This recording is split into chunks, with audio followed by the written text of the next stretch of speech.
Acompanhe a leitura comigo. Lucas 18, versículo 1, diz assim: Jesus lhes contou uma parábola para mostrar que deviam orar sempre e nunca desanimar. Em certa cidade havia um juiz que não temia a Deus, nem respeitava ninguém. Havia também naquela mesma cidade uma viúva que sempre o procurava, dizendo: julgue a minha causa contra o meu adversário. Por algum tempo ele não a quis atender, mas depois pensou assim: é bem verdade que eu não temo a Deus, nem respeito ninguém. Porém, como essa viúva fica me incomodando, vou julgar a sua causa, para não acontecer que por fim venha a molestar-me. Então o Senhor disse: ouçam bem o que diz esse juiz iníquo. Será que Deus não fará justiça aos seus escolhidos, que a Ele clamam dia e noite, embora pareça demorado em defendê-los? Digo a vocês que depressa lhes fará justiça. Contudo, quando o Filho do Homem vier, será que ainda encontrará fé sobre a terra? Aqui nós temos um ensino sobre a perseverança e a insistência na oração, e sobre como a insistência pode trazer resultados. Basta você pensar em crianças para perceber isso. Quem aqui tem crianças ou consegue se lembrar do seu tempo de criança, vai conseguir lembrar de momentos em que já viu alguma criança, ou assim mesmo, conseguindo algo depois de muita insistência e importunação. Eu mesmo sou alguém insistente, eu não sei quem aqui já conseguiu perceber isso, mas eu consigo pensar em várias histórias da minha infância em que por meio da insistência eu consegui algo.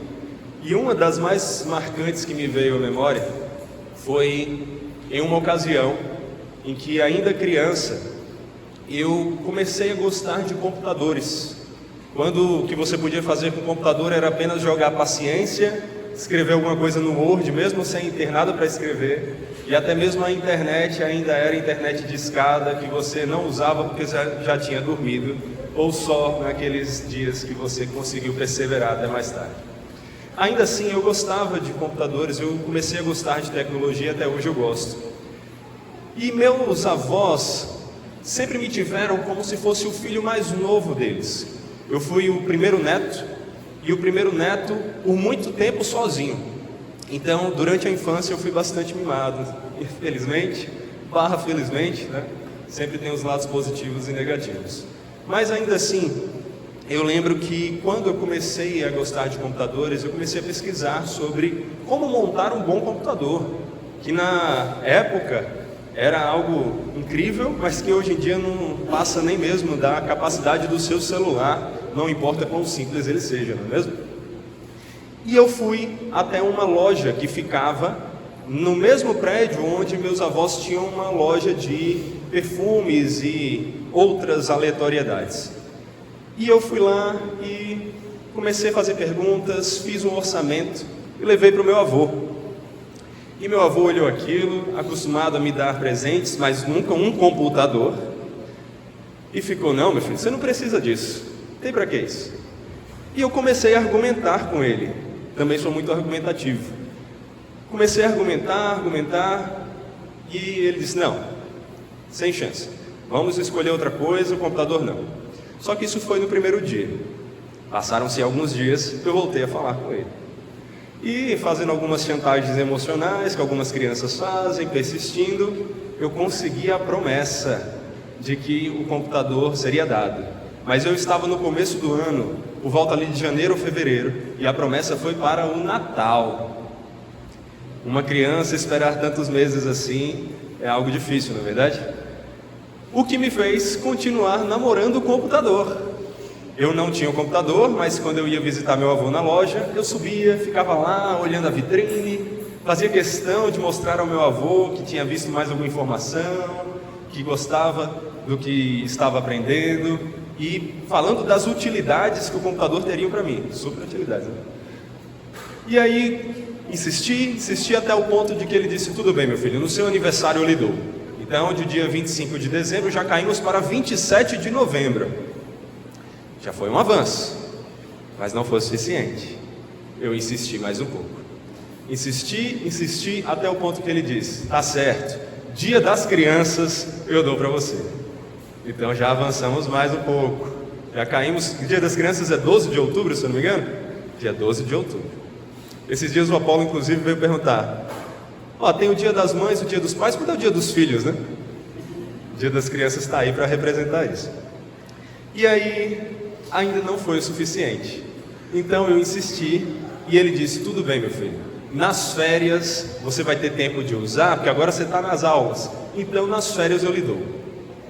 Vocês acham que foi o suficiente?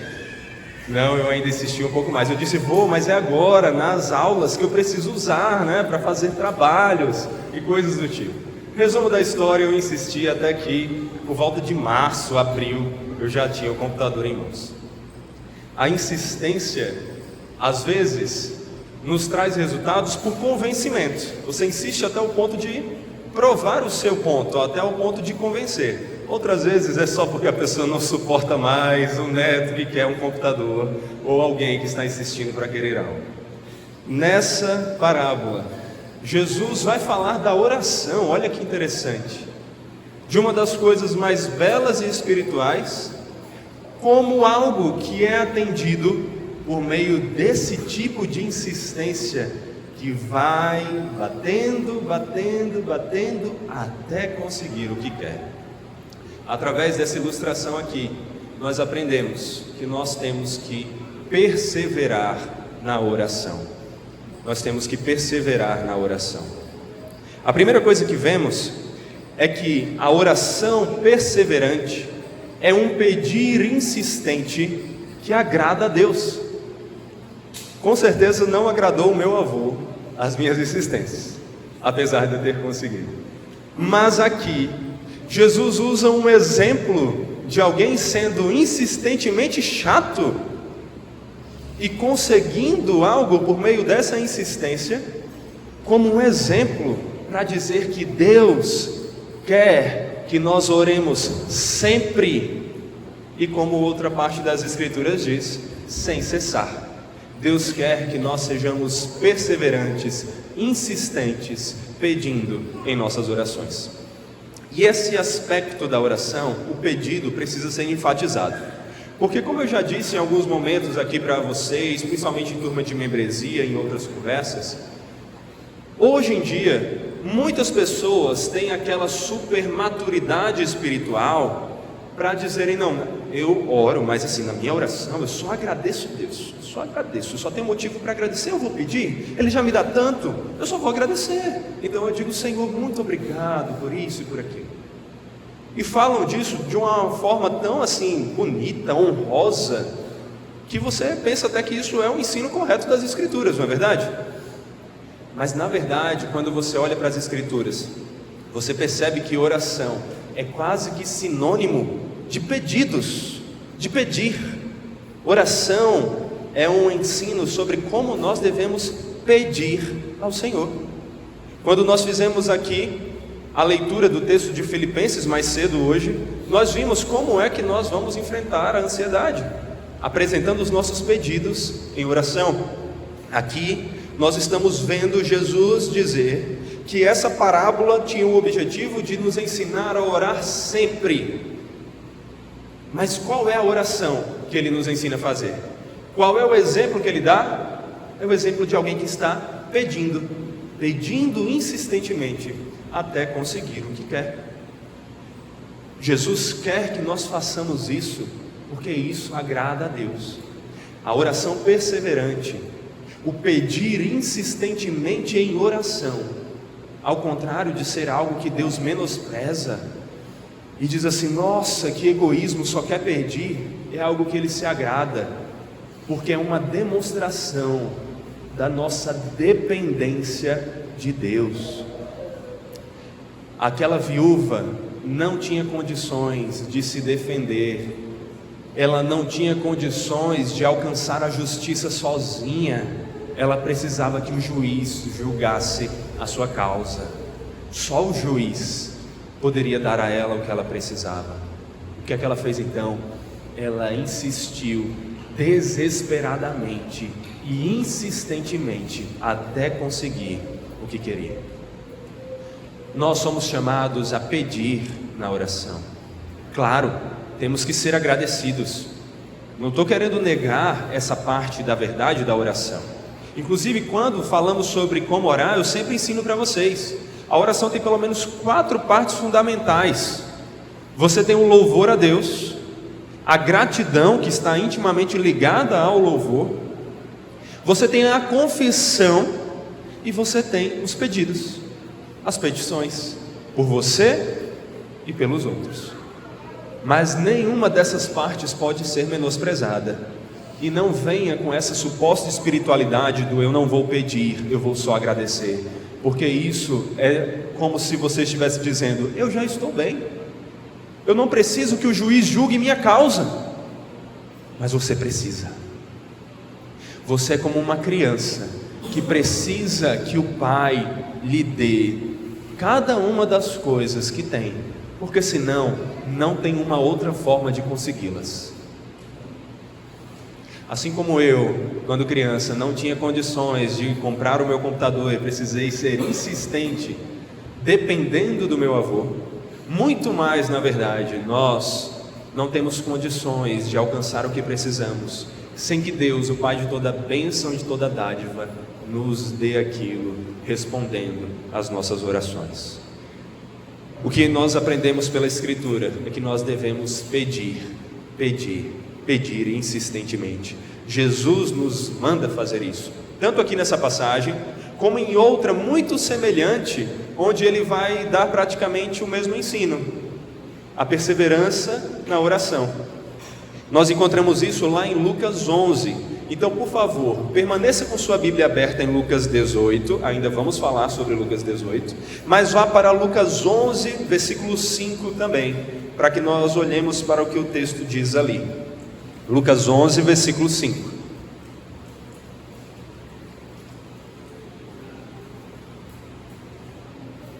Lucas 11, versículo 5 diz assim: Jesus disse ainda: se um de vocês tiver um amigo e for procurá-lo à meia-noite, dizendo: amigo, me empreste 3 pães, porque outro amigo meu chegou de viagem e não tenho nada para lhe oferecer. E se o outro lhe responder lá de dentro: deixe-me em paz, a porta já está fechada e os meus filhos já estão deitados, eu não posso levantar para lhe dar os pães. Digo a vocês que se ele não se levantar para dar esses pães, por ser seu amigo, ele o fará por causa do incômodo e lhe dará tudo de que tiver necessidade. Mais uma história de alguém insistentemente chato.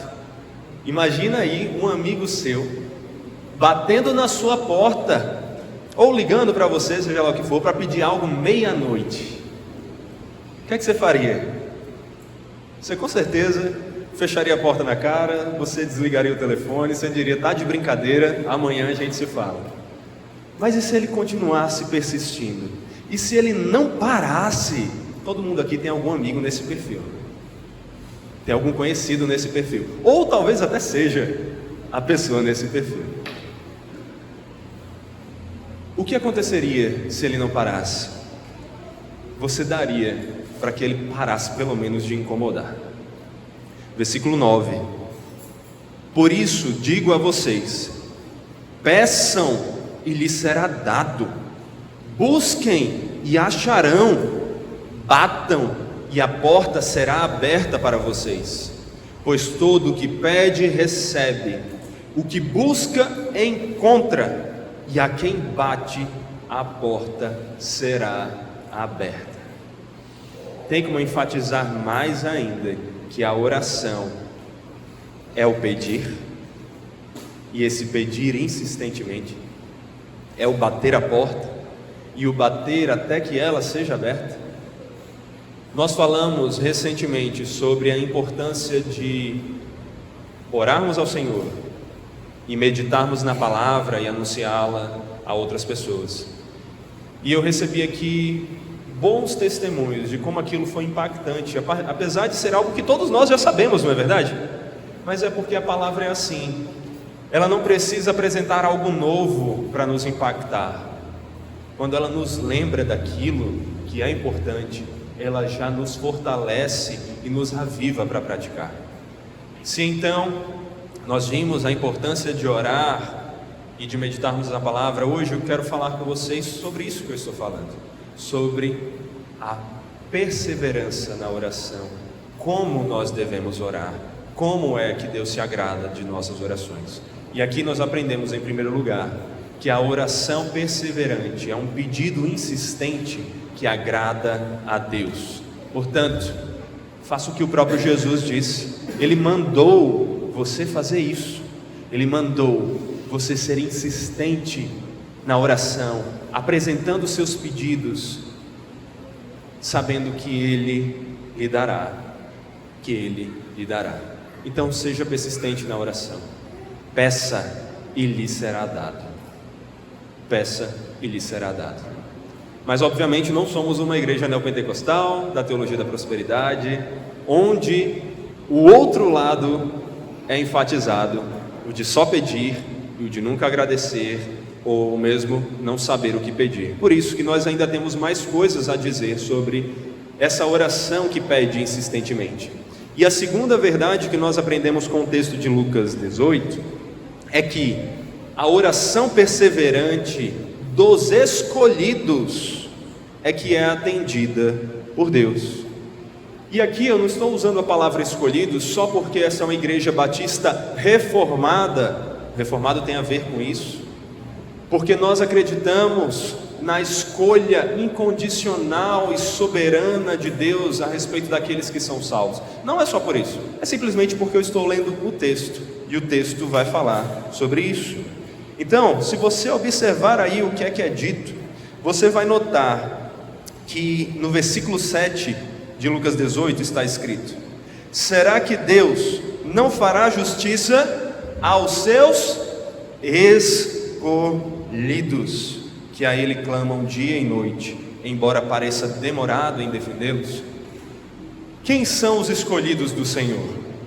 Essa é uma pergunta que muitas pessoas, principalmente ao começar a entender um pouco dessa doutrina da eleição incondicional de Deus, começa a se fazer. Será que eu sou escolhido? Será que fulano é escolhido? Quem é escolhido do Senhor? Numa instância final, nós não conseguimos julgar isso, nós não conseguimos saber. Mas nós conseguimos julgar frutos, é o que Jesus nos mandou fazer. Ele diz que para sabermos se aquela árvore é boa ou má, nós temos que julgar os seus frutos. Para sabermos quem são os seus discípulos, nós temos que analisar as suas obras. Como nós sabemos quem é o escolhido do Senhor? O escolhido do Senhor é aquele que foi dado a Jesus e que está nos braços dele de uma maneira que ninguém consegue arrancá-lo de lá, porque Jesus é muito mais poderoso do que até mesmo a morte, do que até mesmo Satanás, do que qualquer coisa, do que qualquer pessoa. Escolhidos do Senhor são os que foram entregues a Jesus para que Ele salvasse. Escolhidos do Senhor são os que creem em Jesus, são os convertidos.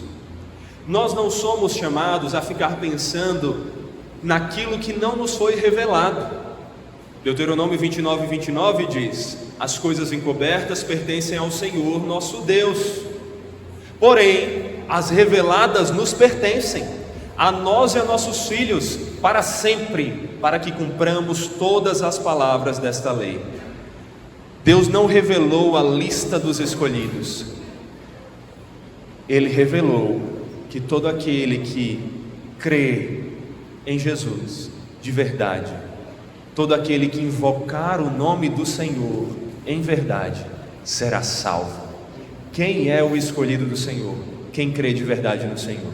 A escolha incondicional de Deus não é assim: fulano está ali, vamos colocar nome, João está ali, e João está, eu quero ser salvo, eu quero esse Deus, e Deus diz: não, mas eu não escolhi você, pode ir embora. E aí Pedro está aqui, e Pedro: não, odeio esse Deus, eu não quero saber desse Deus, eu nem creio nesse Deus. E Deus diz assim: não, mas você eu quero. A eleição incondicional do Senhor é aquela que transforma corações, de maneira que todo aquele que quer o Senhor só quer porque Deus transformou o coração e abriu os olhos daquela pessoa para que ela veja a beleza de Deus, e encantada com essa beleza, ela diga: Senhor, me salve, eu quero o Senhor para mim. Quem são os escolhidos de Deus então? São os que creem de verdade no Senhor. Você crê?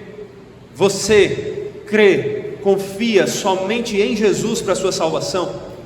Se sim, então descanse sabendo que você é um dos que terá a oração respondida. E é você que terá a oração respondida. O Senhor não ouve as orações dos ímpios. O Senhor não ouve a oração daqueles que não são parte do seu povo. O Senhor não ouve a oração desses, sabe por quê?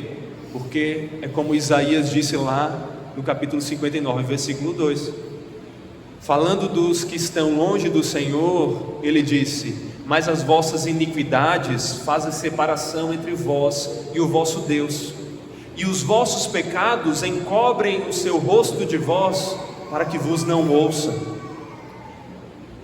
Os nossos pecados, a nossa iniquidade, o viver em pecado, sem arrependimento, distante de Deus, coloca uma barreira intransponível entre nós e Deus.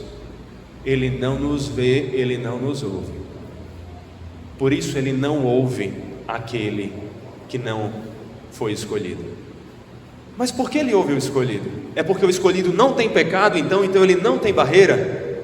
Não, é porque Ele escolheu aquela pessoa e mandou Jesus para quebrar aquela barreira e fazer uma ponte, um caminho completamente acessível, onde estivermos, na hora que quisermos, diretamente ao Senhor. Ele ouve a oração dos escolhidos, porque Ele mesmo fez com que os escolhidos tivessem um único mediador, Cristo Jesus, o Senhor. Os escolhidos não são aqueles que têm as suas orações respondidas porque eles andam perfeitamente, e por isso Deus olha e diz: não, eu vou dar esse presente para esse meu filho obediente. Deus não é Papai Noel.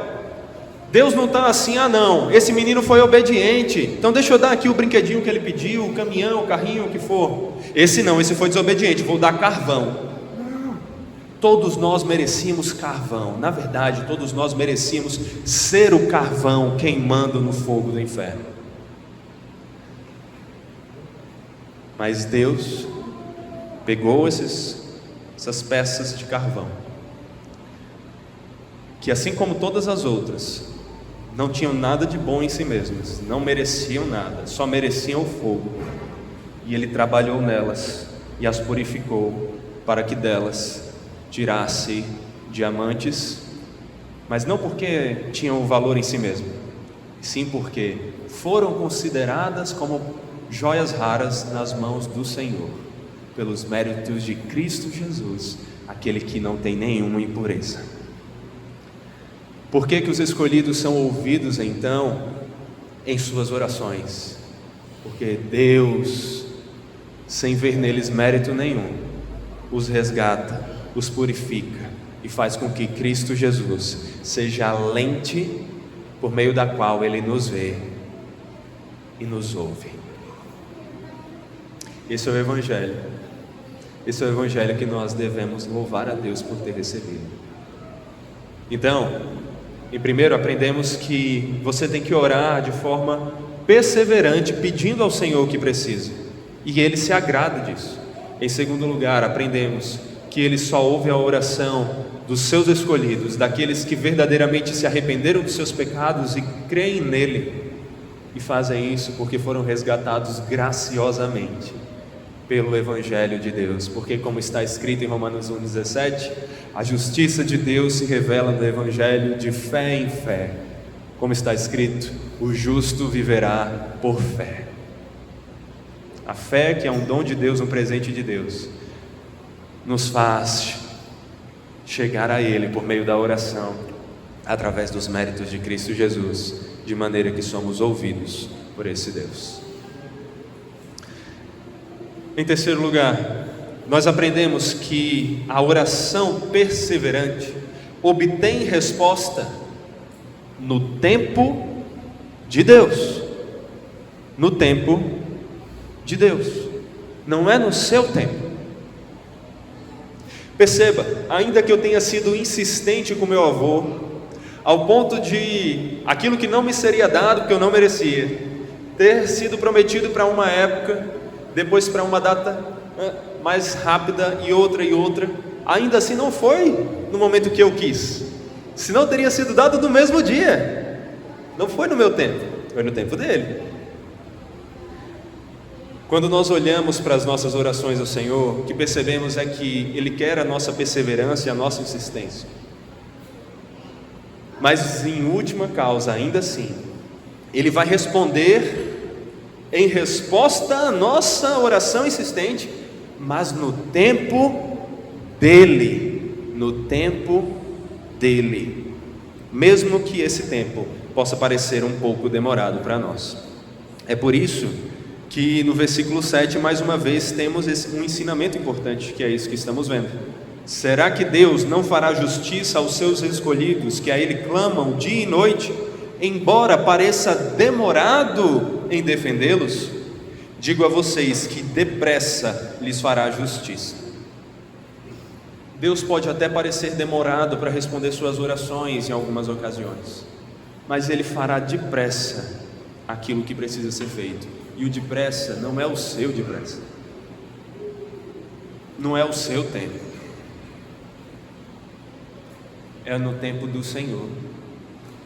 Talvez você olhe e diga: nossa, 1000 anos, algo que eu sou incapaz de viver, é muito tempo. Mas para o Senhor, 1000 anos são como um dia, e um dia como 1000 anos. O Senhor responde depressa, Ele faz justiça depressa, mas é na pressa dEle, é no tempo dEle, que é o melhor dos tempos. E é isso que nós devemos sempre lembrar. Se a sua oração ainda não foi respondida, não é porque o Senhor demora em lhe responder, é porque ainda não é o tempo certo de acontecer. O Senhor responde, e Ele responde depressa, mas Ele responde no tempo dEle, que é o melhor de todos. Então persevere na oração, e persevere sem desistir, sabendo que o Senhor vai responder no tempo dEle. Falando aqui para vocês uma oração que eu tenho sido insistente há anos, desde a minha conversão.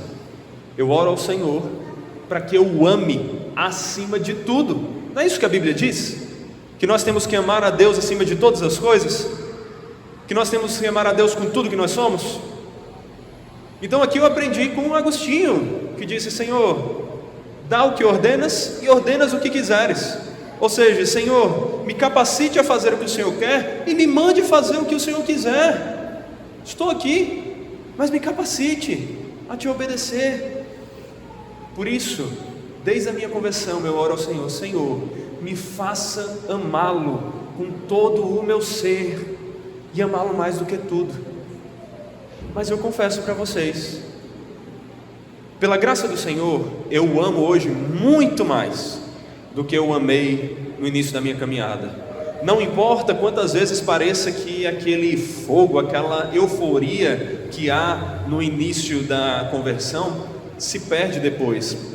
Muitas vezes é só uma empolgação de adolescente, de um início de caminhada, sabe, aquela empolgação imatura, não necessariamente real e fervorosa. Hoje eu amo o Senhor muito mais do que eu já o amei, mas eu ainda não o amo mais do que tudo.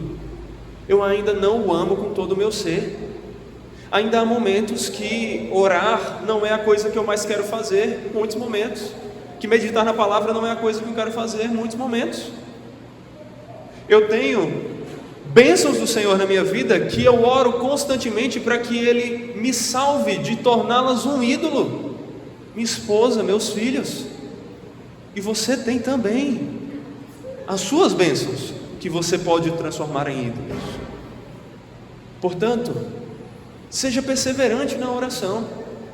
Insista, nem que demore décadas. Já tenho mais de 10 anos de convertido, orando isso. E o Senhor ainda não atendeu do jeito que eu gostaria. Mas é porque não é no meu tempo, é no dele. Ainda assim, eu tenho visto cada dia mais dessa resposta. E eu persevero, sabendo que Ele faz o melhor para a minha vida, no tempo dele e para a glória dele. Então persevere na oração, peça insistentemente o que você precisa, mas acima de tudo, peça isso: mais amor a Deus, mais desejo pelo Senhor, mais amor pelas práticas devocionais, por orar, por meditar na palavra, por louvar a Deus, por pregar o Evangelho. Pense consigo mesmo aí. Você ama a Deus com todo o seu ser? Você ama a Deus acima de todas as coisas? A todos os momentos do dia você está assim: nossa, mal posso esperar para poder deixar de fazer isso aqui e orar, e ter um momento com o Senhor, e ficar mais diante da presença dEle. É isso que você faz todos os dias? Quando você está de férias, está com o final de semana, está descansando, o que é que você mais quer? Você não ama a Deus com todo o seu ser. Isso não significa que seu amor não seja real. É que nem a nossa fé. A nossa fé é pequena, meus irmãos, mas isso não anula que ela é uma fé verdadeira, suficiente para nos fazer alcançar a graça que nos salva. O nosso amor também é assim. Só que da mesma forma que a nossa fé e o nosso amor pequeno são verdadeiros, mas não deveriam nos fazer dizer são suficientes, nós devemos então insistentemente pedir ao Senhor para que nos faça crescer em fé e amor. Persista sabendo que o Senhor responderá no tempo dele. Em um quarto lugar, nós vemos aqui que a oração perseverante nos dá aquilo que precisamos. Foco nessa palavra. Precisamos. Nos dá aquilo que nós precisamos. Olhe para o texto de Lucas 18. Você vai notar aqui que Jesus está falando a partir do versículo 2 sobre um juiz que não temia a Deus e sobre uma viúva que precisava que justiça fosse feita. Aqui Jesus está contando uma parábola, e vale esse parênteses aqui para lembrar mais uma vez a vocês: como nós interpretamos parábolas? Nós pegamos cada um dos elementos, das figuras, dos símbolos dessa parábola e atribuímos as suas realidades à sua mensagem. Ou seja, quando nós vemos aqui falar de um juiz iníquo para se referir a Deus, um juiz injusto, significa que Deus é um juiz injusto? Claro que não. Não são todos os elementos da parábola que têm algum significado verdadeiro. A mensagem como um todo, sim. E qual é a mensagem dessa parábola como um todo? A insistência na oração traz resposta de Deus. Obviamente, não porque Deus olha assim e faz: já estou cansado de ouvir a oração desse menino por um computador, já estou cansado de ouvir a oração de fulano, cicrano, pelo que vocês têm pedido aí, nomeiem vocês mesmos. Não é porque Deus se cansa, até porque Deus não se cansa. Se o juiz injusto respondeu porque ele não tinha nenhum amor pela pessoa, apenas por si, e de uma forma egoísta queria que as pessoas parassem de o incomodar, o nosso juiz é justo, e é amoroso, e é gracioso, é misericordioso, ele se importa com a gente, e por causa disso, por causa de Cristo Jesus, ele nos ouve e ele nos responde. Agora, olha para esse texto. O que é que a mulher queria? Que o juiz julgasse a causa dela, certo? Segundo o texto, o juiz atendeu o pedido dela? Sim ou não? Sim. Ele atendeu ao pedido dela. Ele deu àquela mulher o que ela precisava. Mas esse é o ponto. Ele deu o que ela precisava. Quando nós olhamos lá para o texto de Lucas 11, nós já vimos algumas verdades importantes sobre a insistência na oração, não foi? Mas volta lá para esse texto de Lucas 11. Vai lá para esse texto. E agora, olha comigo para o versículo 11. Versículo 11 de Lucas 11. Porque depois de ter dito para pedirmos a Deus com insistência tudo o que precisamos, ele diz, né? Pedir e dar-se-vos-á. Batam e a porta será aberta. Busquem e encontrarão. Ele está ensinando ali para a gente que nós temos que pedir e insistentemente Ele nos dará. Mas olha o versículo 11 em diante, o que é que está escrito? Quem de vocês, sendo pai, daria uma cobra ao filho que lhe pede um peixe? Ou daria um escorpião a um filho que lhe pede um ovo? Ora, se vocês que são maus sabem dar coisas boas aos seus filhos, quanto mais o Pai Celeste dará o Espírito Santo aos que lhe pedirem. Aqui nós temos algumas lições bem importantes. Em primeiro lugar, deixa eu dizer para você, Deus não é um gênio da lâmpada, muito menos o gênio da lâmpada, não como em Aladim, aquele gênio bonzinho, azul, legal, mas como os gênios eram vistos como trapaceiros, que enganavam as pessoas, que atendiam aos seus pedidos, mas sempre de uma forma negativa. Inclusive tem vários filmes e desenhos sobre isso. O homem vai lá e diz, eu quero ser rico, e aí o gênio vai e faz ele ficar rico, mas ele está tão cheio de dinheiro que ele tem que ficar trabalhando o tempo todo. Ele é um daqueles bilionários que tem tanto dinheiro que não consegue ter tempo para aproveitar. Aí ele diz, eu quero alguém que me ame muito. E aí ele recebe uma pessoa que o ama, mas que o ama de uma forma pegajosa, insuportável, ciumenta, possessiva. É o gênio que dá aquilo que você quer, mas como uma pegadinha. É muito mais para incomodar você e para dizer, você vai ficar me pedindo isso? Mas tome aqui, para você ver. Deus não é um gênio da lâmpada, muito menos esse que fica nos dando aquilo que nós não queremos, distorcendo o que nós queremos. Olha só, ele diz, se vocês pedirem um peixe, Deus não vai dar uma cobra. Porque às vezes, meus irmãos, a gente diz assim, não quero pedir muito isso para Deus não, porque vai que Deus vai dizer assim, olha, você está querendo muito um menino? Pois pronto, eu vou dar aqui, você não vai ter filho. Você está querendo muito um aumento? Pois então você vai ser demitido para aprender a parar de me encher o saco, de me pedir as coisas. Às vezes a gente tem esse tipo de pensamento, não é? Eu não vou ficar pedindo isso para Deus, senão Ele vai fazer o contrário, vai que Ele faz o contrário. Tem gente que pensa assim, já conversei com muitas pessoas que pensam assim. Quem está rindo aí talvez seja o caso aí de que está se enquadrando. Mas Deus não é esse gênio da lâmpada que quer nos pregar peças, que quer nos fazer o mal. Se nós pedimos o peixe, Ele não nos dá a cobra, Ele não nos engana, Ele nos dá aquilo que precisamos. Ele nos dá aquilo que precisamos, aquilo que é para o nosso bem. Mas uma segunda lição que nós aprendemos também, se em primeiro lugar é que não precisamos ter medo de pedir as coisas ao Senhor, porque isso agrada e porque Ele nos dará aquilo que precisamos. Em segundo lugar, aprendemos também que Ele não nos dará aquilo que nos faz mal. Ele não nos dará aquilo que nós não deveríamos ter. Olhe para esse texto de Lucas 11 e inverta. Você acha mesmo que um pai bom pegaria uma criança de 2, 3 anos que está ali na sua ingenuidade, pedindo, pai, eu quero uma cobra e um escorpião para brincar? Você acha mesmo que um pai bom daria essas coisas para o seu filho? Claro que não. Um pai bom muitas vezes diz não para o seu filho e não dá aquilo que ele pede porque aquilo lhe fará mal.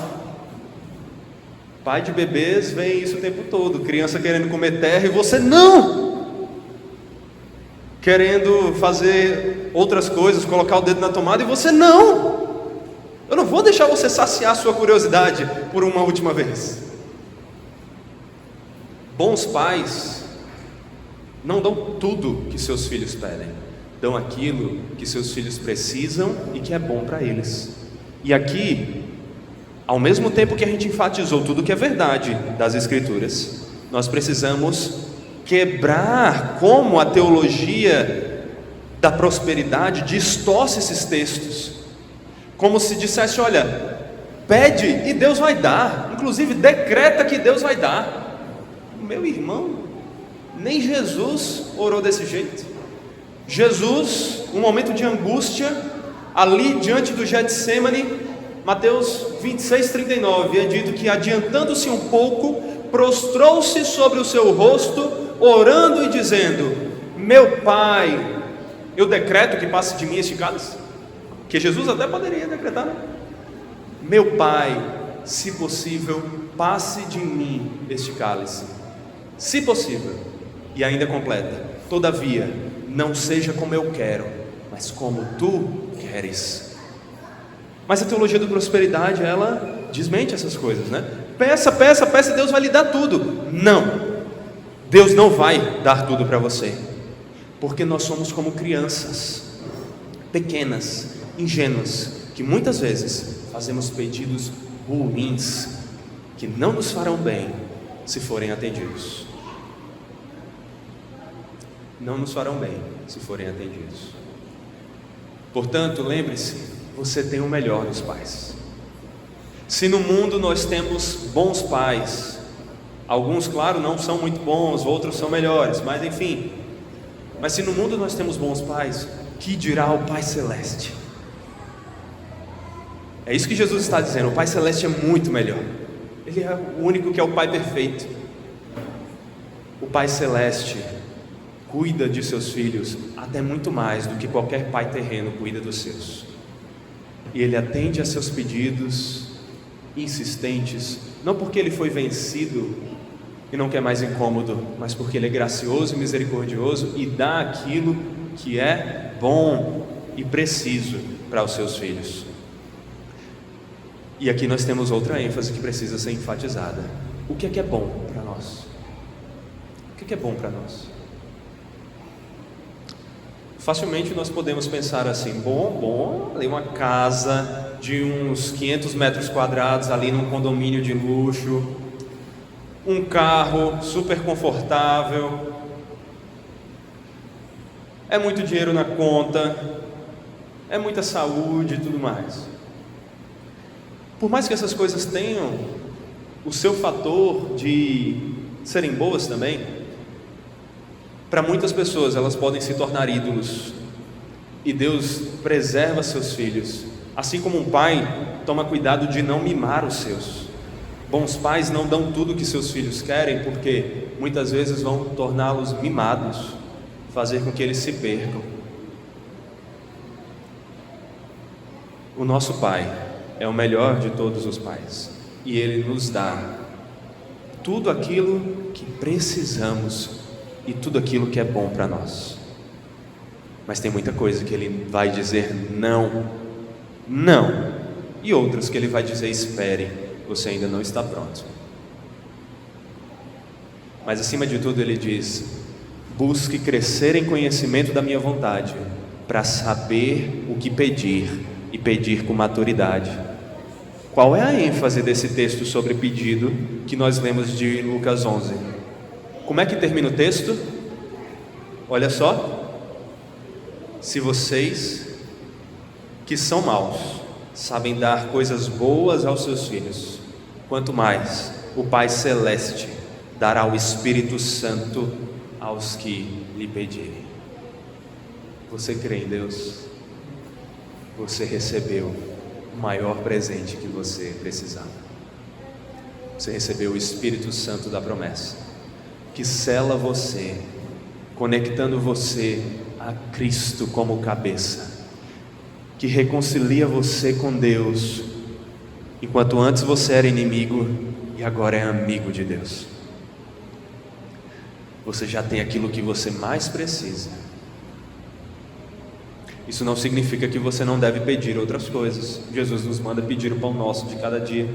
Jesus nos ensina que nós devemos crescer em santidade, portanto, como a santidade é algo que vem pela ação do Espírito, podemos pedir por mais santidade, podemos pedir mil coisas. Peça e seja específico, peça o que você precisa, mas busque crescer em maturidade, para não viver como uma criança ingênua, pedindo coisas fúteis, sem valor, ou erradas e inadequadas que vão lhes fazer mal. Aprenda cada dia mais aquilo que é bom para você, com o Pai que ensina isso, e então peça essas coisas a Ele. Sabe por quê? A Bíblia diz que esse Pai nos dá tudo de bom que nós precisamos, porque Ele faz com que todas as coisas cooperem para o bem daqueles que o amam, daqueles que foram chamados segundo o seu propósito. Qual é o bem que esse texto está falando? Qual é o bem que está sendo dito ali? O texto continua, o pessoal só sabe Romanos 8:28, não sabe a continuação, mas o texto diz: porquanto aos que de antemão conheceu, também os predestinou para serem conformes à imagem de seu Filho, a fim de que ele seja o primogênito entre muitos irmãos. E aos que predestinou, a esses também chamou, e aos que chamou, a esses também justificou, e aos que justificou, a esses também glorificou. Que diremos, pois, diante dessas coisas? Se Deus é por nós, quem será contra nós? O maior bem que o Senhor nos dá e faz com que tudo coopere para que aconteça é o de sermos cada dia mais como o Filho santo e perfeito dele, o Filho que desfruta do amor dele como nenhum de nós ainda desfruta, mas que ao fazer nos parecer cada dia mais com esse Filho, louva o Filho e também nos faz cada dia mais experimentar dessa adoção, dessa filiação que recebemos graciosamente pelos méritos de Cristo, para que reconheçamos e recebamos o amor perfeito do Pai. Então lembre-se, Deus se agrada da nossa oração perseverante e Ele responde a ela, mas Ele nos dá aquilo que nós precisamos, não tudo o que pedimos, mas tudo o que coopera para o nosso bem, o bem de nos fazer mais parecidos com Cristo. Além disso, esse texto também nos ensina uma outra coisa muito importante, meus irmãos, que tem a ver com o que nós lemos aqui de Filipenses. Vivemos na época da depressão, na época da ansiedade, na época de todos os diagnósticos psicológicos possíveis e de todas as tristezas, de todas as fragilidades emocionais. Como superar isso? Esse texto nos ensina que a oração perseverante não nos deixa desanimar por confiarmos em Deus. A oração perseverante não nos deixa desanimar por confiarmos em Deus. Olha o que é que está no versículo 1 do texto, Lucas 18. Jesus lhes contou uma parábola para mostrar que deveriam orar sempre e nunca desanimar. Esse nunca desanimar aqui, ele tem um duplo sentido. É nunca desanimar em continuar orando, mas é também, obviamente, nunca ficar desanimado. Porque qual é o contexto da oração? É você estar precisando de algo e orar insistentemente por aquilo. E ele diz: olha, você tem que sempre orar, você tem que perseverar nessa oração, e você não pode desanimar de orar, e nem desanimar porque não está recebendo aquilo. Nós somos chamados para vivermos alegres no Senhor. É o que Filipenses diz: alegrem-se no Senhor. Outra vez digo-vos, alegrem-se, e não andeis ansiosos por coisa alguma, Mas em tudo sejam conhecidos diante de Deus os seus pedidos, pela oração, pela súplica, pelas ações de graça. E então a paz de Deus, que excede todo entendimento, guardará o vosso coração e mente em Cristo Jesus, o Senhor. Sabe como é que você vai permanecer alegre e animado, mesmo quando as circunstâncias estiverem difíceis, mesmo quando você estiver presenciando uma injustiça? Você vai conseguir isso, se permanecer animado, se você perseverar em oração, confiando no bom Pai Celeste, que ouve as suas orações, que se agrada da insistência delas e que vai atender todas aquelas que você precisa e no tempo dele, que é o melhor de todos os tempos. Então, você tem andado desanimado? Você tem andado angustiado? Você tem andado preocupado com as coisas? Dobre seus joelhos, não ande mais, pare, dobre os joelhos, ore ao Senhor, apresente as suas preocupações diante dele, apresente as suas angústias e faça isso colocando os seus pedidos de forma insistente, mas não somente pedindo. O texto mesmo diz em Filipenses, com súplicas e ações de graças. Quando você pedir, não só peça, mas peça já agradecido e satisfeito pelo que você tem. Se você parar para perceber, você tem muito a agradecer, muito, muito. Acima de tudo, você tem o Espírito Santo, você tem Cristo Jesus. Então, olhe para eles, olhe para o Evangelho que salvou você, olhe para esse Deus do Evangelho, se alegre nele e deixe que isso lhe dê a alegria e a paz que excedem todo entendimento, porque o entendimento das pessoas não consegue compreender como alguém pode estar triste, pode estar alegre, pode estar alegre em meio a sofrimentos, mas em Cristo Jesus nós podemos nos alegrar, porque sabemos que um dia todas as lágrimas nos serão tiradas, nós não teremos mais choro, nós teremos apenas alegria e paz, plenas, perfeitas e eternas. Então ore com perseverança, sabendo disso. Mas em último lugar, esse texto também traz um alerta importante. Ele mostra que oração perseverante ausente demonstra falta de fé em Deus. Olha como é que o texto de Lucas 18 que nós estamos vendo aqui termina. Versículo 8. Digo a vocês que depressa lhes fará justiça. Contudo, quando o Filho do Homem vier, será que ainda encontrará fé sobre a terra? Jesus nos ensina que no passar do tempo, a fé se esfriará, pessoas se distanciarão cada vez mais de Deus, apostatarão da fé, porque não eram dos nossos, nunca foram, e então abandonaram. Mas aqui nós vemos um ensino sobre oração. Por que ele joga esse texto do nada? Porque justamente ele está dizendo para que, o tempo todo, para que você faça algo que exige fé. Você precisa de fé, de confiança em Deus para orar perseverantemente, persistentemente, insistentemente. E ele diz: olha, faça isso e Deus vai responder. Mas será que quando o Filho do Homem voltar, alguém ainda estará sendo insistente assim? Ou eles estarão fracos em oração? Ou eles estarão preguiçosos na oração? Ou eles estarão displicentes, não insistentes, não específicos? Ou eles orarão simplesmente: Senhor, me abençoe, me guarde, e amém.